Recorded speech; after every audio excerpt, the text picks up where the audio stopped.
de vider l'intestin si les selles sont relativement solides. L'irrigation n'est utilisée que si la stomie est placée dans la dernière partie du gros intestin, colostomie gauche.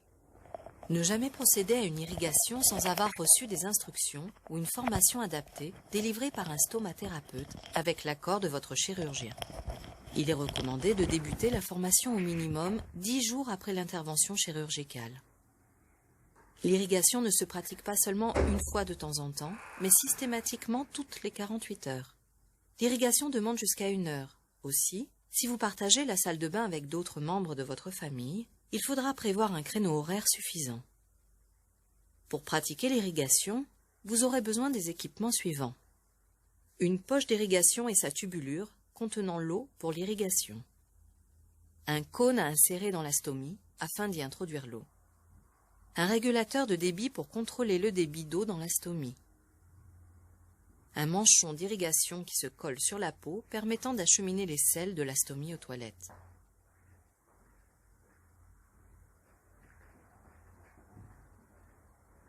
La séquence qui suit montre l'irrigation au moyen d'un manchon d'irrigation collé sur la peau. Lorsque vous utilisez le système d'irrigation, l'eau s'écoule de la poche d'irrigation à travers le régulateur de débit, puis pénètre dans la stomie par le cône.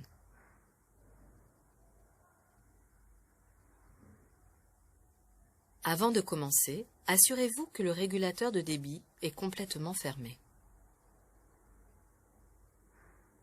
Raccordez le robinet entre le cône et le régulateur de débit. Remplir la poche d'irrigation avec environ 500 à 750 ml d'eau tiède. Pendant l'irrigation, vous pouvez vous tenir assis ou debout, selon ce que vous préférez. Suspendez la poche contenant l'eau de sorte que le fond de celle-ci soit à hauteur d'épaule. Plus haut vous suspendrez la poche, plus le débit d'eau passant par la stomie sera important. L'eau doit être entre 36 et 38 degrés Celsius. La température correcte de l'eau est indiquée par un compteur coloriel. Surveillez la température de l'eau jusqu'à ce que la valeur s'établisse entre 36 et 38 degrés Celsius. Si la température de l'eau dépasse 60 degrés Celsius, le thermomètre sera détruit.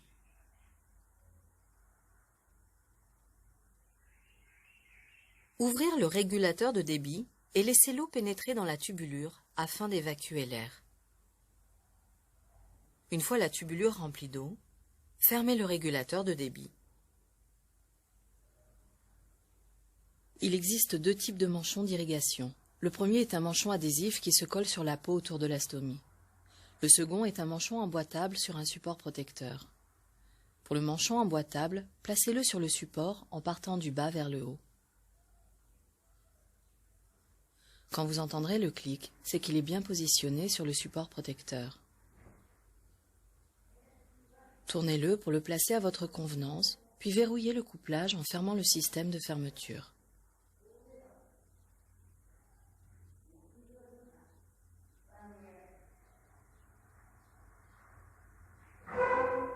Placez l'extrémité du manchon d'irrigation dans les toilettes. Le manchon ne doit pas atteindre le niveau d'eau dans la cuvette des toilettes.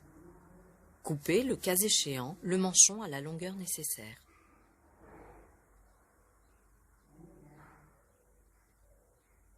Introduisez doucement votre doigt dans la stomie pour repérer dans quelle direction l'intestin se dirige et insérez le cône correctement. Vous pouvez mettre un gant si vous le souhaitez.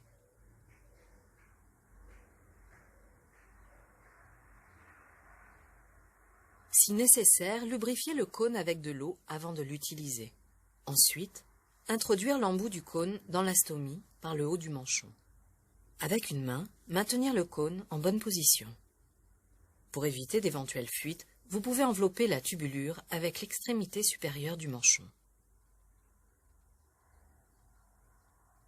Ouvrir doucement le régulateur de débit.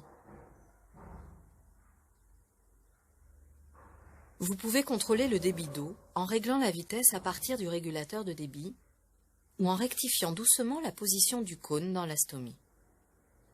Introduisez la quantité prescrite d'eau le plus rapidement possible si vous le tolérez, puis arrêtez.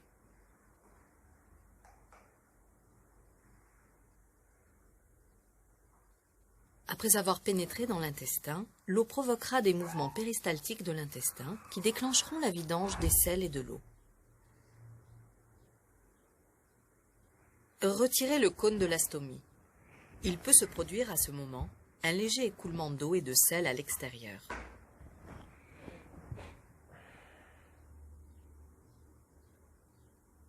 Après avoir retiré le cône, roulez l'extrémité supérieure du manchon et fermez-le avec la pince.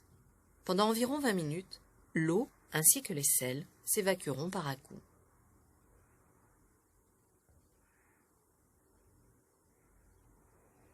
« 20 minutes supplémentaires environ seront nécessaires pour obtenir une évacuation complète de l'intestin. Vous pouvez utiliser ce temps pour d'autres activités. Avant de sortir des toilettes, rincez le manchon avec l'eau qui reste dans la poche d'irrigation.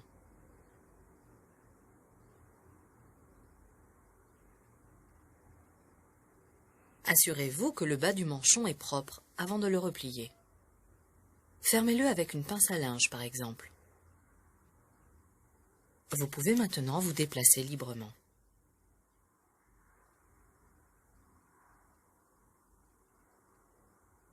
Lorsque l'évacuation est terminée, déroulez le manchon et placez son extrémité dans la cuvette des toilettes afin de vider son contenu. Pour enlever le manchon d'irrigation, le décollez en tirant doucement sur le protecteur cutané. Rincez l'extrémité du manchon en même temps que vous tirez la chasse d'eau des toilettes. Ne jetez pas le manchon dans les toilettes. Après avoir enlevé le manchon, nettoyez et séchez la peau comme vous en avez l'habitude. Vous pourrez aussi choisir de changer le protecteur cutané à ce moment-là. Utilisez un tampon obturateur ou une mini-poche jusqu'à l'irrigation suivante. Pour nettoyer le cône d'irrigation, détachez le robinet du régulateur de débit. Le nettoyage se fait avec de l'eau et du savon. Séchez-le. Nettoyez et séchez le reste de l'ensemble d'irrigation de la même façon. Placez une feuille de papier hygiénique pliée à l'intérieur de la poche d'irrigation pour absorber l'humidité.